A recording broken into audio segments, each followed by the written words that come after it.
Videos پہ voice over کرنا میرے لیے اتنا ہی مشکل کام ہے جتنا بچپن میں صبح صبح اٹھ کے اسکول جانا تھا۔ میری امی مجھے صبح روز مار مار کے اٹھایا کرتی تھی،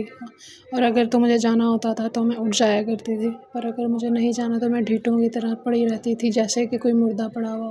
سب کو یہ پتا ہوتا تھا کہ میں جاگ رہی ہوں، لیکن پھر بھی بچے تو بچے ہوتے ہیں نا، ان پہ کتنا ہی زور لگایا جا سکتا ہے۔ میرے ابا میری اماں سے کہا کرتے تھے کہ نہ زبردستی کی، اگر وہ بچوں پہ اسکول جانے کے لیے وہ جانا چاہتے ہیں تو جائے ورنہ چھوڑ دو، اور میں یہ سنتا ہی اور پکی نیند میں چلی جاتی تھی۔ جیسے ہی میرے سب بہن بھائی اسکول چلے جاتے تھے اور میری اماں جیسے ہی کچھ آگے پیچھے ہوتی، میں فوراً سے اٹھ کے گھر سے باہر نکل جاتی تاکہ مجھے مارنا پڑے، اور 1-2 گھنٹے تک بالکل بھی گھر نہیں آتی تھی تاکہ اماں کا غصہ ٹھنڈا ہو جائے۔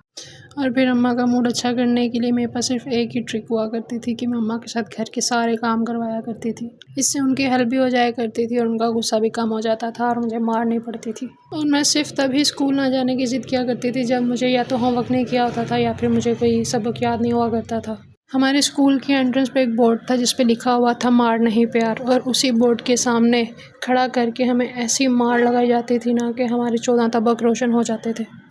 ہماری ٹیچرز جب ناشتہ نہیں کر کے آتی تھی یا گھر سے لڑ کے آتی تھی تو ان کا سارا غصہ ہم پہ اترا کرتا تھا، اور ان کو صرف بہانہ چاہیے تھا کہ کوئی ایک مل جائے جس پہ وہ اپنا سارا غبار اتار سکیں۔ اور میں پڑھائی میں اتنی کمزور تو نہیں، خیر ناپسند قسم کا کام کہہ سکتے ہیں، مجھے پڑھائی اتنی ناپسند تھی کہ میں مار کھا لیا کرتی تھی پر میں سبق یاد نہیں کرتی تھی۔ جب میں 1st یا 2nd اسٹینڈرڈ میں تھی تب سب کلاس سے سبق سنا گیا تو کسی کو بھی نہیں آتا تھا۔ پوری کلاس کھڑی تھی اور ٹیچر نے کہا کہ جو کل سبق یاد کر کے آئے گا صرف وہ بیٹھے گا ورنہ سب کو مار پڑے گی۔ سب اسٹوڈنٹس نے کہا کہ ہم کل سبق یاد کر کے آئیں گے، سب کو بٹھا دیا گیا بنا مارے، پر میں تھی نا، میں نے بولا مجھے آپ مار لیں لیکن کل میں سبق یاد کر کے بالکل نہیں آؤں گی۔ اس دن ٹیچر نے مجھے مارا بھی، مجھے بٹھایا بھی نہیں اور مجھے سبق بھی یاد کرنا پڑا۔